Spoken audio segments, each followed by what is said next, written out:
자, 2번 문제로 또 넘어가서 한번 보시면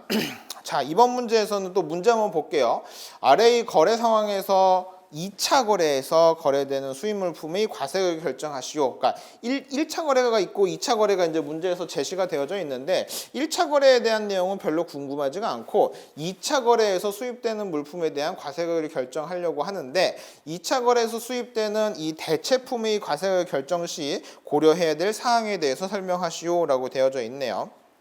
문제 한번 보시면 구매자 B는 판매자 S와 자동차 생산 관련해서 사용되는 도료를 계속해서 수입을 하고 있다. 첫 번째 거래에서는 B와 S 간의 협의에 따라서 첫 번째는 킬로그램당 100시의 가격으로 3,000kg을 도료를 구매를 했는데 1차 거래에서 수입한 물품이 최종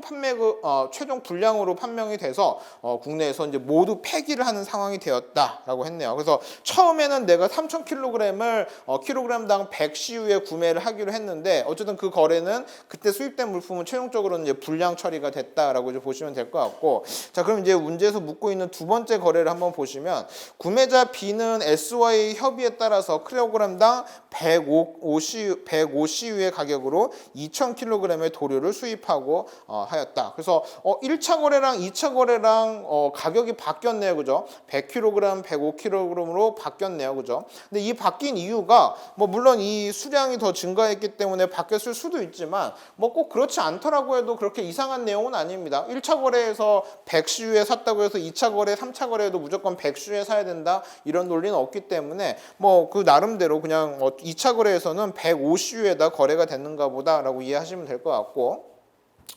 자, 판매자 S는 2차 거래에서 최종 분량 판정을 받은 도료의 대체품 3,000kg, 1차 거래에서 있었던 대체품 3,000kg에 대해서 무상으로 B에게 추가 선적하였다라고 이제 하고 있는 부분이 있네요. 자, 그러면 우리가 이제 이 문제 다시 한번 보면 이제 문제를 출제한 사람은 이 대체품의 가격 결정에 대해서 물어보고 싶은데, 물론 뭐 우리가 결론만 잘 쓰는 것도 중요한데 이런 문제 같은 경우는 어떤 쟁점을 어떻게 파악할 것이냐, 쟁점을 빨리 찾아가지고 그거에 대해서 설명해주고 그것이 또 판단의 근거가 될 테니까 이제 그런 것들을 잘 찾아서 쓰는 게 중요한 내용이 될 것 같습니다. 그래서 한번 보시면 여기서는 일단 제일 먼저 처음에는 100시유에 판매를 했었는데 두 번째는 105시유에 거래하는 거 괜찮냐라고 하는 것이 하나의 쟁점이 될 것이고, 두 번째 쟁점은 이제 당해 수입 물품, 2차 수입 물품에 대해서는 어쨌든 무상으로 수입을 했는데 이것도 관세 평가적으로 문제 없겠느냐라고 하는 것도 중요한 쟁점 사항이 될 것 같습니다. 그래서 한번 실제로 답안지를 한번 쭉 보시면 일단 뭐 판단과 관련된 내용들 한번 쭉 보시면 좋고, 여기서 이제 공부하시면서 보셔야 되는 것들 중에 이제 핵심 논리는 사실 이 문제는 우리 해설 3.1 해설 3.1을 모티브로 출제한 거니까 복습하실 때 해설 3.1을 꼭 한번 보시면 좋을 것 같고, 이 대체품의 수입 성격에 대해서 어떤 식으로 얘기를 하고 있냐면 이 해설 3.1에서도 마찬가지인데 2차 거래에서 수입되는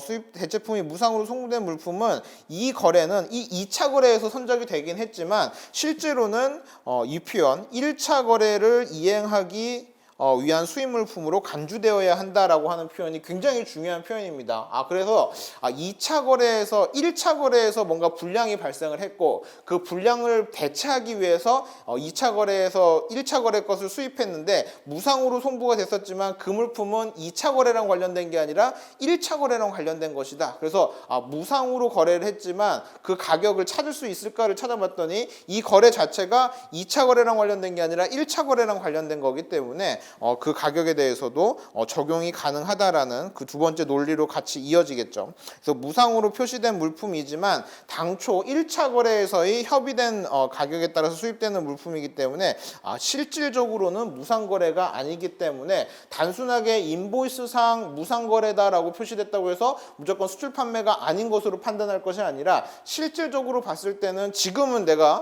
무상 인보이스를 받은 것이 맞지만 1차 거래에서 충분히 협의된 가격으로 들어온 물품이기 때문에 당연히 그거로도 실질적으로는 무상 거래로 볼 수는 없겠다라고 하는 부분이랑, 그다음에 이제 마찬가지 아까 쟁점을 삼았던 2차 가격과 2차 계약과의 차이에 대해서도 마찬가지로 설명을 하나 해주는 것이 중요한 목차가 되겠죠. 동일한 물품임에도 당연히 상이한 가격으로 결정될 수 있다라고 하는 부분. 그다음에 이제 한 가지를 더 쓰자면 우리 협정에서도 언급하고 있는 부분인데, 자 그러면 1차 거래, 다시 말해서 1차 거래 이행을 하기 위해서 제일 처음에 먼저 선적이 한번 됐었고, 근데 그게 최종 불량 판정이 났었고, 그다음에 지금 우리가 판정하고 싶은 것은 1차 계약에 따라서 선적되는 대체품을 선적을 하는 건데, 그거는 아까 말했던 1번, 2번, 3번 논리로 무상 판매이지만 유상 판매인 것처럼 봐서 판단을 할 수 있을 텐데, 그럼 그때 최초에 들어왔을 때 가격에 대해서는 어떻게 판단할 것인가라고 하는 부분에 대해서는 완전히 별개로 2차 물품 대체품과는 완전히 별개로 다시 판단을 해야 된다라고 하는 것이 협정에서의 논리입니다.